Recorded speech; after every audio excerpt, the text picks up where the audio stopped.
Good morning to all of you. Good morning sir. देखिए, आज हम लोग का नया चैप्टर है, चैप्टर 2, जिसका नाम है स्ट्रक्चर ऑफ एटम। एटम का स्ट्रक्चर हम लोग पढ़ चुके हैं। एटम क्या होता है? कुछ नए बच्चे हैं उनके लिए, एटम किसी भी मैटर का वह सबसे छोटा पार्टिकल होता है जिसका हम लोग और टुकड़ा नहीं कर सकते हैं, उसको और डिवाइड नहीं कर सकते हैं, और यहाँ तक कि अपने उसे नग्न आंखों से भी नहीं देख सकते हैं। अच्छा, यह जो वर्ड एटम है, यह जो वर्ड एटम है वो किससे आया? ग्रीक वर्ड एटोमियो से आया है। किससे आया है? एटोमियो से आया है, जिसका मतलब क्या होता है? एक ग्रीक वर्ड एटोमियो है, इससे आया है, जिसका अर्थ होता है नॉन डिविजिबल। नॉन डिविजिबल मतलब और उसको डिवाइड हम लोग नहीं कर सकते हैं। जब एक्सपेरिमेंट हुआ, हम आपको पहले बताए थे इस चीज को कि वो सबसे छोटा पार्टिकल है एटम, ठीक है, जिसके हम लोग और टुकड़े नहीं कर सकते हैं, इसलिए उसका नाम पड़ा है एटोमियो। ग्रीक वर्ड एटोमियो, उससे आया है एटम। कोई दिक्कत? चलिए अब आगे चलते हैं। एक चीज हम आपको पढ़ा चुके हैं, डस्टर कहाँ है? डस्टर हम आपको पढ़ा चुके हैं पहले ही, डाल्टन एटॉमिक थ्योरी बताए थे। क्या क्या था डाल्टन एटॉमिक थ्योरी में? थोड़ा सा बताइए हमको, पॉइंट्स बताइए। डाल्टन एटॉमिक थ्योरी का पॉइंट्स फटाफट, लेट नहीं। Matter consist of indivisible atoms. Matter किससे मिलके बने होते हैं? इनडिविजिबल एटम से, मतलब किसी ऐसे एटम से मिलके बने होते हैं मैटर जिसको हम लोग और बांट नहीं सकते हैं। उनका आइडेंटिकल प्रॉपर्टीज होता है, उसके हम लोग क्या पढ़ते हैं? फिक्स रेशियो में कंबाइन होगा तो कंपाउंड बनेगा, है ना। और केमिकल रिएक्शंस में क्या होता है? रीऑर्गेनाइजेशन ऑफ एटम्स होता है, मतलब हम लोग उसको ना तो बना सकते हैं ना ही बिगाड़ सकते हैं। लॉ ऑफ कंजर्वेशन ऑफ मास, ये सब तो हम लोग पढ़ चुके थे, ठीक है। जिस चीज को हम लोग चैप्टर 1 में पढ़े हैं, डाल्टन एटॉमिक थ्योरी, उसका क्या वैल्यू है वो समझते हैं, ठीक है। तो वो बहुत सारी चीजों को बताएं। डाल्टन एटॉमिक थ्योरी जो था वो बहुत सारी चीज को बताया, जैसे कि law of conservation of mass, law of multiple proportion, इन सब चीजों को बताया। लेकिन एक कहानी समझिए, एबोनाइट रोड को ले लीजिए। रोड समझते हैं? रोड लोहा का होता है, छड़, ठीक है। उस पे आप क्या करो? सिल्क क्लॉथ से रब करो, ठीक है, तो क्या हुआ? चार्जेस डेवलप होंगे ना। लेकिन ये सब चीज को डाल्टन साहब नहीं बतला पाए, इसलिए इस चीज को वहां पर रोक करके आगे एक्सपेरिमेंट किया गया, आगे खोज किया गया, तब पाया गया कि भैया ये जो एटम है, एटम में और भी पार्टिकल्स है, एटम के अंदर भी पार्टिकल्स है, एटम ही सबसे छोटा नहीं है। तो फिर सर सबसे छोटा क्या है बोले? एटम को सबसे छोटा बोल दिया गया। जॉन डाल्टन साहब पहले जो एक्सपेरिमेंट्स हुआ, ठीक है, उसके बेसिस पे बोल दिया गया। अब क्या बोला गया? बाकी पार्टिकल्स जो कि एटम के अंदर है, जो कि एटम के अंदर कौन कौन है? इलेक्ट्रॉन है, प्रोटॉन है और न्यूट्रॉन है, ठीक है। इनको बोला गया सब एटॉमिक पार्टिकल्स। क्या बोला गया? सब एटॉमिक पार्टिकल्स। नोट्स लिखवा दिए हम आपको, जो आपको लिखाए हम आपको वही पढ़ा रहे हैं, ठीक है। एनसीईआरटी से लिखाए हम आपको, एनसीईआरटी सामने रखिएगा, उसी से पढ़ा रहे हैं, ठीक है। अच्छा, अब देखिए, डाल्टन एटॉमिक थ्योरी सब कुछ तो बता दिए, क्या लॉ ऑफ कंजर्वेशन ऑफ मास बता दिए, है ना। इन सब चीजों को बतलाएं, लेकिन सिल्क और एबोनाइट वाला जो हम कहानी बताएं, चार्ज डेवलप होने वाला, वो नहीं बता पाए। अच्छा, एक चीज और देखिएगा कि आप ऐसे बच्चे में से किए होंगे ना, ये वाला, फिर कागज को छोटे छोटे लिए टुकड़ा, फिर उठाए होंगे, है ना। इन सब चीजों को डाल्टन साहब नहीं बता पाए। अब आप बोले सर देखिए हम लोग जानते हो, नहीं जानते थे। ऐसा नहीं है, आप जानते हैं डिस्कवरी होने के बाद, ठीक है। आप डिस्कवरी होने से पहले जानते तब ना, है कि नहीं। अभी बहुत सारे ऐसे रहस्य हैं जहाँ साइंस पता नहीं कर पाया है, आप पता करो तब ना आपका भी नाम होगा, ठीक है। चलिए, तो पहले इलेक्ट्रॉन के बारे में पढ़ते हैं भैया, कि इलेक्ट्रॉन का डिस्कवरी कैसे हुआ। फिर पढ़ेंगे प्रोटॉन के बारे, प्रोटॉन का डिस्कवरी कैसे हुआ। फिर पढ़ेंगे न्यूट्रॉन के बारे में, ठीक है। तो स्टार्ट करते हैं हम लोग इलेक्ट्रॉन के डिस्कवरी के बारे में, है ना। Discovery of electron. अभी तक में कोई दिक्कत? पीछे की चीज को बताएं, एटम के बारे में बताएं, डाल्टन एटॉमिक थ्योरी बताएं, है ना। जो लोग नए बच्चे हैं वो लोग पीछे का वीडियो देख लेंगे, ठीक है, समझ रहे हैं। हाँ, ऐसा नहीं है कि फिर उसको देखिएगा नहीं, आगे समझ ही नहीं आएगा तो फिर प्रॉब्लम में फंसिएगा, ठीक है। आइए अब चलते हैं आगे। डिस्कवरी ऑफ इलेक्ट्रॉन्स, इलेक्ट्रॉन का खोज कैसे हुआ, बात नहीं कीजिए, समझिए। डिस्कवरी ऑफ इलेक्ट्रॉन्स, ठीक है, इलेक्ट्रॉन का खोज कैसे हुआ, इसको आप लोग नाइन्थ क्लास में पढ़े होंगे। कौन खोज किया इलेक्ट्रॉन का? हाँ, इलेक्ट्रॉन का डिस्कवरी का श्रेय किसे जाता है? J Thomson. आइए थॉमसन साहब किए थे। अच्छा, तो क्या था डिस्कवरी ऑफ इलेक्ट्रॉन में? 1830 के आसपास। कब की बात हो रही है? 1830 के आसपास। भारत देश आजाद हो गया था ना? नहीं हुआ, हो गया था? नहीं हुआ था, ठीक है। 1830 के आसपास एक साहब से साइंटिस्ट हैं, माइकल फैराडे। आप लोग क्लास 12 में पढ़िएगा इनके बारे में, बहुत बड़े साइंटिस्ट थे, छोटे मोटे साइंटिस्ट नहीं थे माइकल फैराडे, ठीक है। फैराडे साहब का फिजिक्स में पढ़ेंगे क्लास 12 में। EMI, इजी मंथली इंस्टॉलमेंट नहीं, इलेक्ट्रोमैग्नेटिक इंडक्शन, ठीक है। और आप लोग क्लास 12 केमिस्ट्री में पढ़ेंगे फैराडेज लॉ ऑफ इलेक्ट्रोलिसिस। वही एक्सपेरिमेंट वो कर रहे थे, उसी चीज पे थे, लेकिन उस चीज को खोजते हुए इस चीज पे आ गए। उन्हें ऐसा लगा कि भैया ऐसा हो सकता है तो ऐसा भी हो सकता है। अच्छा, कैसा हो सकता है वो हम बात कर रहे हैं, ठीक है। क्या लगा उन्हें? बाबू यहाँ ध्यान दीजिए, देखिए क्या लगा उन्हें।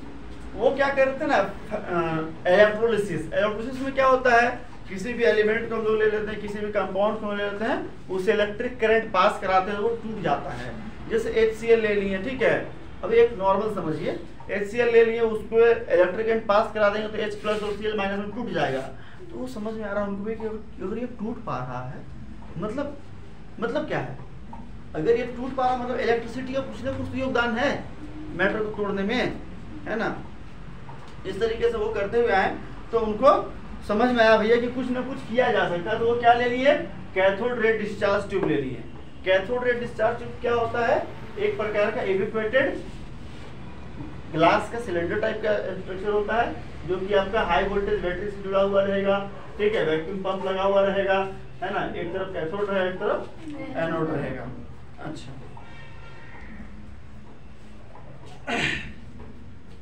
इतना सब चीज को जानने से पहले एक कॉन्सेप्ट आपको समझना पड़ेगा। Like charges repel to each other and unlike charges attract to each other. जैसे एक जैसे चार्ज है, प्लस प्लस माइनस माइनस, तो एक तरफ जाएगा कि दूर दूर जाएगा? दूर दूर जाएगा। लड़का लड़का दूर दूर जाता है, लड़की लड़की दूर दूर जाती है कि नहीं? हाँ, लेकिन एक लड़का आ जाए, एक लड़की आ जाए तो पास पास आ जाएगा। एक लड़की एक लड़का पास पास, ठीक है। इस पे बोलेंगे हम लोग रिपेल कर रहा है। क्या कर रहा है? ये रिपेल कर रहा है और ये अट्रैक्ट कर रहा है। इस चीज को बोलेंगे नहीं, उम्मीद नहीं करते हैं कि बोलेंगे। बोलिएगा क्या? नहीं, ठीक है। ऑपोजिट है तो अट्रैक्ट करेगा। इतना तो खोपड़ी समझ में आता ही होगा। अगर इतना भी शरीफ है नहीं समझ में आता, इतना तो जानते ही हो कि शादी ब्याह कैसे होता है। लड़का और लड़की भी होता है, तो लड़का लड़की दोनों पास आता है। लड़का लड़का भी शादी करवाएंगे तो भाग जाएगा दोनों को पकड़ के शादी कराओ तो एगो लड़का को एगो लड़का से दोनों भाग जाएगा, रिपेल कर जाएगा, ठीक है। वैसे लड़की लोग शादी कराओ तो लड़की लड़की से भाग जाएगा, दूर चल जाएगा। लड़का और लड़की को सामने रख दो, कुछ मत करो, वो अपने आ जाएगा। आएगा ना? हाँ, सुनो आगे देखिए, इस चीज को जान रहे होंगे तो आगे समझ में आएगी बात, ठीक है। अच्छा, 1850 के आधा के आसपास, 30 के बाद 20 साल बाद 1850 के मिड में, ठीक है। मिड मतलब आधा, मतलब यही जून जुलाई की बात हो रही है। 2022 का आधा बोलेंगे तो कौन सा महीना होगा? जून जुलाई अगस्त के आसपास, है ना। जुलाई मानो, ठीक है। वही 1850 के मिड में, एग्जैक्ट नहीं मालूम चला है इसलिए ऐसा बोला जा रहा है मिड में, ठीक है। बहुत सारे साइंटिस्ट स्टडी करने लगे। किस चीज के बारे? कैथोड रे ट्यूब के बारे, जिसमें से फैराडे साहब भी हुए थे। ठीक है, वो क्या किए थे? इलेक्ट्रिकल डिस्चार्ज, देखिए हम आपको लिखा है, कॉपी में लिखाते हैं हम आपको। In mid 1850s many scientist mainly Faraday began to study electrical discharge in partially evacuated tubes. ठीक है, पार्शियली इवैक्यूएटेड ट्यूब में वो लोग एक्सपेरिमेंट करने लगे। क्या हो रहा है हम सब बता रहे हैं। ठीक है, known as cathode ray discharge tube, जिसको लोग क्या नाम दिया? Cathode ray discharge tube. आपको डायग्राम बना दिए हैं, आप कॉपी में बनाए होंगे डायग्राम। ठीक है, आगे it is depicted in figure. A cathode ray tube is made of glass. देखिए ग्लास का बना हुआ है, बोर्ड देखिए, ग्लास का बना हुआ है। Is made of glass containing 2 thin pieces of metal. 2 पतला पतला मेटल का पीस है। देखिए मेरा हाथ देखिए कहाँ कहाँ जा रहा है। ठीक है, 2 thin pieces of metal called electrodes, जिसको लोग क्या बोल रहे हैं? इलेक्ट्रोड्स। इलेक्ट्रोड्स 2 तरह के होते हैं, एक होता है एनोड और एक होता है कैथोड। कोई दिक्कत नहीं। एनोड मतलब होता है पॉजिटिव और कैथोड मतलब होता है नेगेटिव।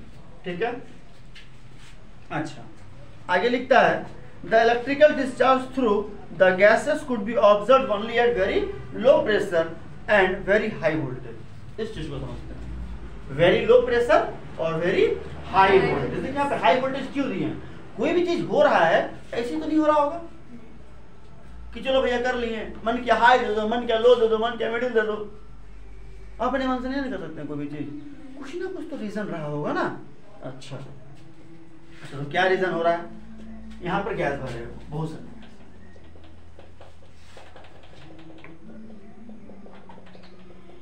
हम लोग जानते हैं गैस जो होते हैं वो लो कंडक्टर ऑफ इलेक्ट्रिसिटी होते हैं। बिजली गैस से पार होता है? होता है जी? तो क्या करेंगे? हम हाई वोल्टेज दे देंगे तब तो गैस से पास होगा बिजली। अगर इलेक्ट्रिसिटी पास नहीं हो तो कैसे जानेंगे कि कौन चीज किधर जा रहा है, क्या हो रहा है? कुछ भी कहानी का पता चलेगा नहीं। फिर हम लोग देखें कि अगर बहुत सारा यहाँ पे गैस रहेगा, हवा भी रहेगा, बहुत सारा चीज रहेगा, तो जा ही नहीं पाएगा। अगर यहाँ से कुछ निकलता है और इधर जाने की कोशिश करता है वो तो टकरा जाएगा। बैरियर है बहुत ज्यादा, जा पाएगा सही से? नहीं जा पाएगा। तो क्या करना पड़ेगा? वहां से चीजों को कम करना पड़ेगा। तो वैक्यूम पंप लगा दिए। वैक्यूम क्लीनर समझते हैं? वैक्यूम पंप कुछ चीजों को बाहर निकाल देता है ना। एक ऐसा मोकू टाइप का बना हुआ रहता है। ठीक है, वो जहां जहां लेके जाओगे वहां चीजों को खींच लेता है अपने तरफ। खींचता है कि नहीं? हाँ, ये क्या करता है? वैक्यूम पंप यहाँ का एयर को खींच के बाहर करेगा। तो खींच के बाहर करेगा है ना, ऐसे ऐसे देखो। तो ये कितने सारे चीजों खींच लिया, आपको करके दिखा रहे कैसे खींचा। देखें कुछ कुछ चीज को खींच के ये और बहुत कम हो गया, एकदम नहीं के बराबर। ठीक है, यहाँ तक में कोई दिक्कत नहीं है। वैक्यूम पंप का क्या काम समझ गए? हाई वोल्टेज का क्या काम समझ गए? आगे चले है या नहीं? कोई भी चीज है तो यहाँ पर क्यों है? देखिए एक्सपेरिमेंट को क्या भैया कि जैसे हुआ है वैसे ही समझना पड़ेगा। हम इसमें कुछ भी आलू बैंगन नहीं डाल सकते हैं। ठीक है, ये नहीं कि मन के नहीं भैया ऐसे नहीं ऐसे कर सकता हूँ, मुझसे होता है। जो है वही समझना पड़ेगा। हाई वोल्टेज क्यों दिया? अब यहाँ पर गैस क्या है? इलेक्ट्रिक। हाई वोल्टेज ही काम बता रहा है। हाई वोल्टेज से ये जो गैस है उससे इलेक्ट्रिसिटी पास हो रहा है। ठीक है, और अब उसके पास बैरियर भी कम है। क्यों? क्योंकि वैक्यूम पंप हम यहाँ लगाते हैं। ठीक है, आगे देखिए। When sufficiently high voltage is applied, जब जितना चाहिए sufficiently high voltage अप्लाई करेंगे across the electrodes से। ठीक है, current starts flowing through a stream of particles moving in tube from negative to positive। current कैसे फ्लो करता है बच्चा? Negative to positive. जैसे ही यहाँ पर दिए हम लोग देखिए करंट फ्लो करना स्टार्ट कर गया। सर कैसे देख लिए करंट फ्लो करना स्टार्ट कर गया? दिखता है बिजली क्या? तब कैसे दिखा है ना?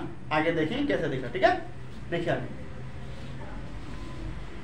These were called cathode rays और कैथोड रे पार्टिकल्स। कैथोड से निकला था, इसका नाम दे दिया गया कैथोड रेस पार्टिकल्स। कोई दिक्कत यहाँ तक में? दिक्कत है सर? पहला क्लास आप लोग कोई दिक्कत है क्या? नहीं है। कल भी कोई आए थे नए बच्चे की? नहीं का पहला क्लास था कल? हाँ, अरे कल मतलब प्रीवियस क्लास जब भी था नहीं आज चलिए ठीक है। The flow of current from cathode to anode was further checked by making a hole in the anode and coating the tube behind the anode. क्या बोल रहा है? एक होल बना देंगे एनोड में, देखिए ध्यान से, by making a hole in the anode and coating the tube behind the anode with phosphorescent material zinc sulfide. यहाँ पर एक होल बना देंगे, ठीक है, चलिए यहाँ पर बनाए नीचे, ठीक है, और यहाँ पर एक मटेरियल से जिंक सल्फाइड से, इससे जिंक सल्फाइड से जो कोटिंग कर देंगे, कोटिंग समझते हैं, लेप लगाना, ठीक है, उस पर लेप लगा दिए हैं जिंक सल्फाइड का, दूसरा पेन से कर देते हैं, ठीक है, तब आपको समझ में आएगी बात।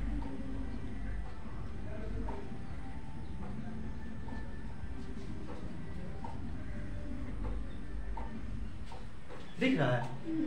ठीक, ऐसा करके जिंक सल्फाइड में लेप लगा दिए, ठीक है। क्या बोलता है ये? फॉस्फोरेसेंट मटेरियल, मतलब कुछ चमकने टाइप का मटेरियल है, ठीक है। अच्छा, when these rays after passing through anode, जब ये जो रेज हैं, अब हम यहाँ आ गए नीचे डायग्राम में, सेम चीज है, दोनों सेम चीज है। यहाँ पर हम लोग इस फॉस्फोरेसेंट मटेरियल को नहीं लगाए थे, यहाँ पे लगाए, सॉरी यहाँ पे नहीं लगाए हैं, यहाँ पे लगाए हैं, ठीक है, और कोई अंतर नहीं है दोनों में, है ना। जब ये मटेरियल्स जाकर के इस पे टच करेंगे, डोंट टच मी, क्या टच करेगा? जरा जरा touch me, touch me, touch me, touch करेगा? नहीं करेगा। जब ये टच करेगा, a bright spot on the coating is developed, ठीक है, एकदम चमकीला से स्पॉट यहाँ पर आकर दिखेगा आपको, ठीक है, ब्राइट स्पॉट यहाँ पे जाएगा, हम काला बना दे रहे, ठीक है, ऐसा ब्राइट स्पॉट आपको नजर आएगा जहां जहां पे पड़ेगा, ठीक है। और सेम चीज होता है आपके टेलीविजन में, इसलिए आपको, आप देख पाते हैं टीवी आराम से बैठ के, पीछे देखिएगा ऐसा कुछ लगा हुआ होगा, कैथोड रे ट्यूब टाइप का, ठीक है, इस टाइप का, ऐसा और ऐसा लंबा सा पीछे टीवी में देखिएगा, ऐसा और ऐसा लंबा सा, पहले वाले टीवी देखिए उसमें दिखेगा, देखे हैं? गोपाल का दुकान है, उसका बहुत टीवी फेंका हुआ था, ठीक है, हम जब पर्दे में जाके देखे थे बार, अच्छा ऐसा होता है भैया, हाँ, क्या दिखे, देखने थोड़ी मारेगा, नहीं मारता, अच्छा आदमी, आई देखता है। चलिए, यहाँ तक में कोई दिक्कत नहीं। अब ये तो एक्सपेरिमेंट हुआ है ना, रिजल्ट क्या निकाला गया इससे? भाई एक्सपेरिमेंट हुआ तो क्या करने के लिए एक्सपेरिमेंट किए थे? मस्ती मजाक करने के लिए? कुछ ना कुछ इसका रिजल्ट निकलना चाहिए ना, कुछ ना कुछ निकालना चाहिए कि क्या क्या समझे इससे हम लोग, कहाँ सर कुछ नहीं समझे, अभी समझा रहे लोग। The results of this experiments are summarised below, आपको हम लिखवाए नीचे, आपको जो हम लिखा है उसको हम एक लाइन पढ़ा रहे हैं ताकि आपको समझ में आए, घर जा करके पढ़िए, आपको समझ में नहीं आया तो क्या फायदा हुआ, ठीक है। चलिए आगे देखिए, पहला point, the cathode rays starts from cathode and move towards anode, cathode rays cathode से स्टार्ट हो रहे हैं और एनोड की तरफ मूव कर रहे हैं, हाँ या नहीं? कैथोड रेज कैथोड से स्टार्ट हो रहे हैं और एनोड की तरफ मूव कर रहे हैं, हाँ या नहीं? शाबाश, बहुत अच्छे, बहुत तेज हैं आप लोग, नहीं? अच्छा मेरे पास पढ़ रहे हो। These rays themselves are not visible, ये जो रेज हैं ये खुद तो हम इन्हें नहीं देख सकते हैं, are not visible। सनलाइट को देख सकते हैं क्या? नहीं। जब सनलाइट इस पे पड़ता है, अच्छा यहाँ पे सनलाइट आएगा। अभी एक चीज और हम बताने वाले हैं कि कैसे दिखेगा, ठीक है, तभी हम बोले थे कि कैसे दिखेगा बताएंगे। These rays themselves are not visible but their behavior can be observed with the help of certain kind of materials। क्या कि यहाँ पे हम लोग जिंक सल्फाइड का फॉस्फोरेसेंट मटेरियल डाल दिए, देखिए यहाँ पर ब्राइट स्पॉट पड़ रहा है, तो कैसे पड़ रहा है? कुछ ना कुछ आके यहाँ पे स्ट्राइक कर रहा है तब तो, ठीक है, तो कोई रेज है, यहाँ पर रेज आकर के स्ट्राइक कर रहा है, तो सर कौन रेज है, कैसे जाना? तो बताइए ना, अभी और बात करेंगे, टेंशन मत लीजिए। Which glow when hit by them, television picture tubes are cathode ray tubes, जो टेलीविजन पिक्चर ट्यूब होता है टीवी वाला, टीवी डॉट्स नहीं, वो अलग है, वो बीमारी है, टीवी है ना, are cathode ray tubes and television pictures results due to fluorescence on the television screen। और टेलीविजन स्क्रीन पे हम लोग क्या दिख पाते हैं? फोटो, है ना, कैटरीना कैफ का, ऋतिक रोशन का, कैसे देख पाते हैं? क्योंकि फॉस्फोरेसेंट मटेरियल वहां पर लगा हुआ है, हमको वो चमकता है जब उस पर स्ट्राइक करता है, तो ठीक है, विद सर्टेन, ठीक है। सेकंड पॉइंट में कोई दिक्कत? पहला पॉइंट क्या बताएं, कैथोड से स्टार्ट हो रहा है, एनोड पे जा रहा है। सेकंड पॉइंट क्या बताएं, एक जिंक सल्फाइड का फॉस्फोरेट मटेरियल लगा दिए हैं जो हमको बता रहा है कि कोई रेज वहां पर आके स्ट्राइक कर रहा है। In the absence of magnetic और इलेक्ट्रिकल और magnetic field this raise travel in straight line. अब क्या किए, मैग्नेटिक फील्ड इलेक्ट्रिक फील्ड कुछ नहीं दिए, न यहाँ पर हम रहने दिए मैग्नेटिक फील्ड और न ही रहने दिए इलेक्ट्रिक फील्ड। फिर हम लोग क्या देखते हैं ना, ये सब के सब एक सीधा लाइन में जा रहे हैं। ये सब तो कैसे देख लिए, सीधा लाइन में जा रहे हैं। अच्छा ये बताते हैं, तो यहाँ पर एक काम किए, यहाँ पर एक ऑपेक ऑब्जेक्ट लगा दिया। ऑपेक समझते हैं, अपारदर्शी, जिससे लाइट आर पार न हो सके। ठीक है, जब यहाँ पर ऑपेक ऑब्जेक्ट को रखे हैं, यहाँ पर क्या होगा, इसका छाया बन जाएगा। छाया बनेगा, हम लोग क्या जाने, यहाँ पर अगर ये छाया बन रहा है, मतलब यहाँ पर सीधा लाइट पड़ रहा है तब तो इसका छाया बन रहा है। हम लोग का छाया देखिए यहाँ पर बन रहा है, मेरा छाया कैसे बन रहा है, यहाँ से लाइट आ रहा है सीधा सीधा, तब तो मेरा छाया यहाँ पे बन रहा है। तो यहाँ पर अगर एक ऑपेक ऑब्जेक्ट यहाँ पर रख दिया गया, फिर देखा गया इसका छाया बन रहा है। अच्छा, मतलब यहाँ पे लाइट स्ट्रेट लाइन में ट्रेवल कर रहे हैं, कोई दिक्कत किन्हीं को? अरे हाँ, पीछे चलिए ठीक है, सवाल पूछेंगे बाबू। ठीक है, ये मत सोचिए कि पढ़ा के हम निकल जाएंगे, वीडियो ऑफ करके सवाल पूछेंगे फिर बहुत बेइज्जती करेंगे, समझिए अच्छे से। मारते तो है नहीं हम, है ना। चलिए, अच्छा अभी इलेक्ट्रिक फील्ड नहीं था, मैग्नेटिक फील्ड नहीं था, तो हम क्या देख लिए, वो लाइट स्ट्रेट लाइन में ट्रेवल कर रहा है। अच्छा, in the presence of electrical और मैग्नेटिक फील्ड, अगर इलेक्ट्रिक फील्ड या मैग्नेटिक फील्ड दोनों में से कोई चीज आ जाए, रह जाए, ठीक है, तो हम लोग क्या देख रहे हैं, the behaviour of cathode rays are similar to that expected from negatively charge particle. तो देखता है ना कि कैथोड रे का जैसा वैसा बिहेवियर हो जा रहा है जैसा नेगेटिव चार्ज पार्टिकल का बिहेवियर है।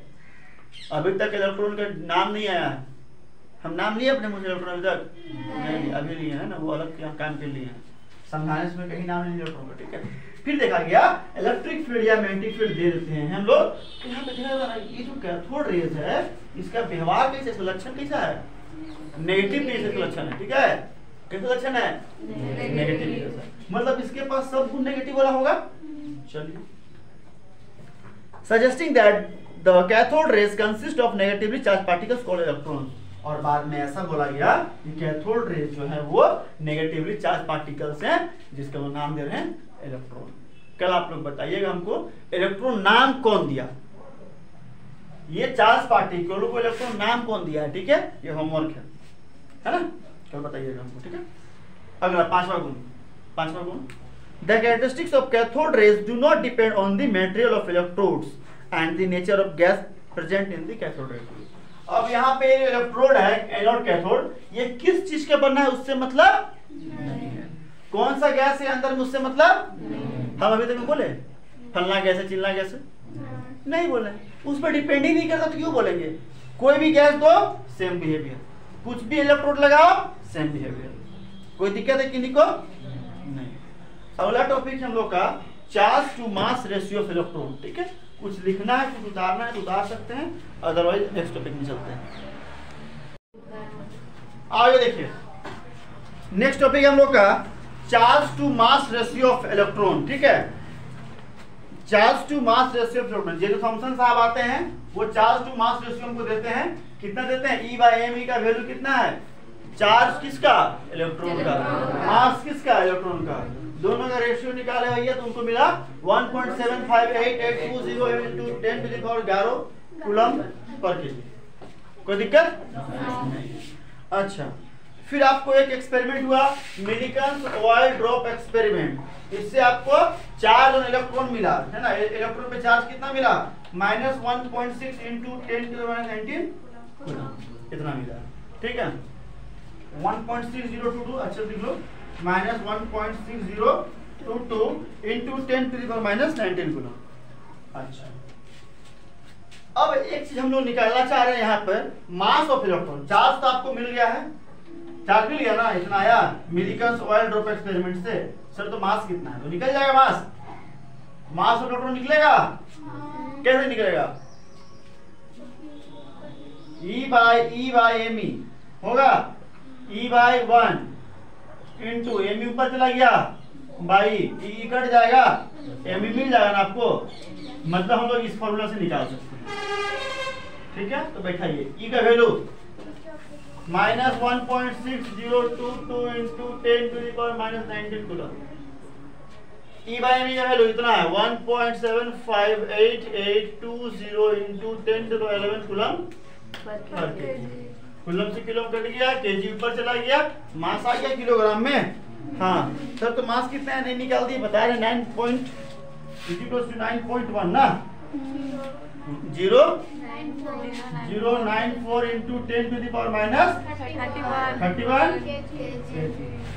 ठीक है, ये तो छोटा मोटा चीज था, इस चीज को जानना है, बहुत ज्यादा इस पे नहीं है। अब मिलीकंस ऑयल ड्रॉप एक्सपेरिमेंट है, बहुत अच्छा खासा एक्सपेरिमेंट है, अब उतना माथा पेची नहीं करेंगे। ठीक है, जो समझाने लायक समझा दिए, ये सब बेसिक है, बहुत भारी चीज नहीं है, है ना। मास ऑफ इलेक्ट्रॉन इतना आएगा और चार्ज प्रोटॉन इतना आएगा, कैसे आएगा नहीं आएगा कभी नहीं पूछा जाएगा आपको। हाँ, किससे आया वो जानने के लिए जान लो भैया, मिलीकंस ऑयल ड्रॉप एक्सपेरिमेंट मोड है ना, मिलीकंस ऑयल ड्रॉप एक्सपेरिमेंट। मिलीकंस साहब ऑयल ड्रॉप एक्सपेरिमेंट किए थे, एनसीईआरटी में आपको बना हुआ इधर ग्रीन कलर में साइड में किनारे तरफ। ठीक है, आप देख सकते हैं। अच्छा, discovery of protons and neutrons. अभी हम लोग कैथोड रेज से क्या निकाले थे, किसका डिस्कवरी किए थे? इलेक्ट्रॉन। कितना ठंडा लग रहा है आप लोगों को? क्या निकाले थे ये? इलेक्ट्रॉन के बारे में बताइए। ठीक है, अब हम लोग लेंगे कैनाल रेज। क्या लेंगे? Canal raise. अब देखिए, एक बार सक्सेस मिल गया है कैथोड रे ट्यूब से, ठीक है, तो अब सब लोग ना वही उपाय लगा रहे हैं, कैथोड रे ट्यूब में उपाय लगा रहे हैं। ठीक है, तो अब ये भी वही करेंगे। अच्छा, जो हम आपको लिखा है वो पढ़ रहे हैं, देखिए। Electrical discharge carried out in the modified cathode ray tube led to the discovery of particles carrying positive charge।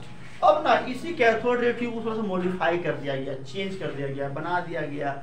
ठीक है, और पॉजिटिवली चार्ज पार्टिकल को हम लोग डेवलप किए, डिस्कवर किए। ठीक है, also known as canal rays. इसका एक और नाम क्या है? Canal rays. The characteristics of these positively charged particles are listed below। क्या क्या गुण था इनका वो समझिए।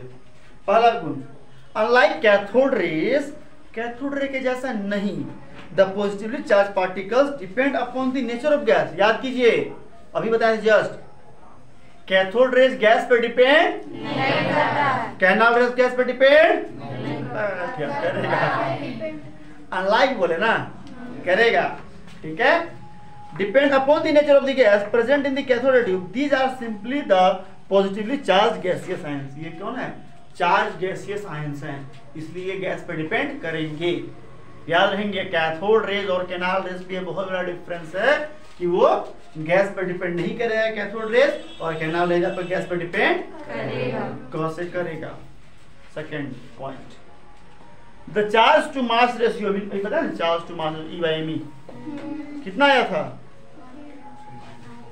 1.75880 इंटू 10⁻11 कूलम पर केजी आया था। हाँ, the charge to mass ratio of the particles is found to depend on the nature of gas from which they originate. किस गैस से ये निकल रहा है उस पे ये डिपेंड करेगा E/me।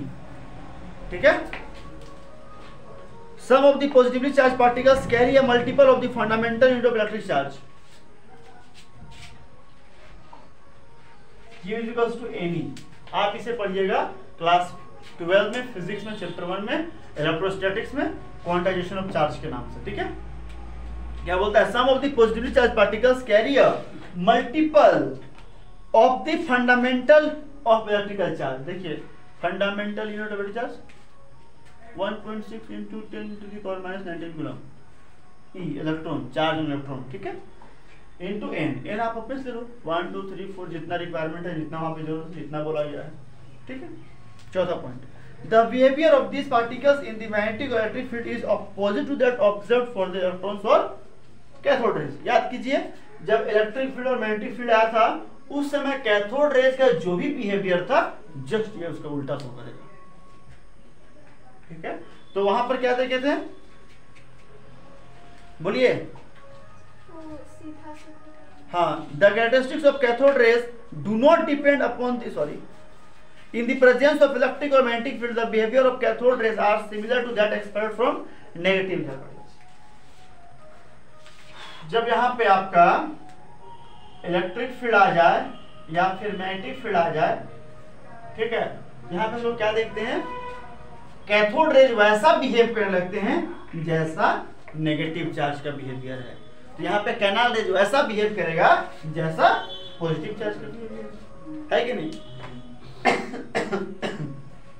Sorry, the smallest and lightest positive ion was obtain from hydrogen. जो सबसे छोटा और सबसे हल्का पॉजिटिव चार्ज पाया गया वो हाइड्रोजन से मिला। किससे मिला? हाइड्रोजन। और हम लोग इसका नाम क्या दिए? Proton.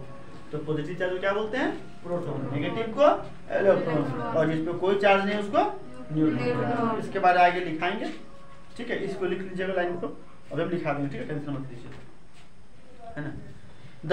This positively charged particle was characterized in 1919. Later, a need was felt for the presence of the second neutral particle.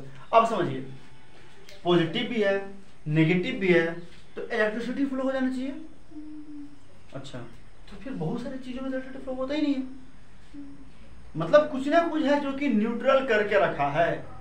तो न्यूट्रल वाला चीज कुछ है, हो सकता है, इस चीज का खोज चालू हुआ, ठीक है, कि कोई चीज न्यूट्रल भी तो होगा, पॉजिटिव है, नेगेटिव है, न्यूट्रल भी होगा, इसका खोज चालू होता है ना। These particles were discovered by Chadwick. Neutron का खोज कौन किए हैं? चैडविक, ठीक है,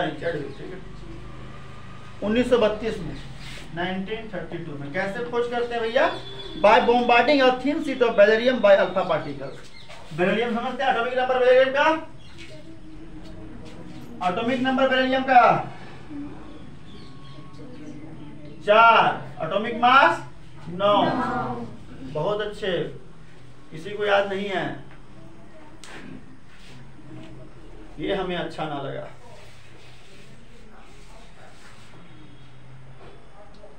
आप बेरिलियम का एटॉमिक नंबर नहीं बता पा रहे हैं, ये हमें अच्छा ना लगा।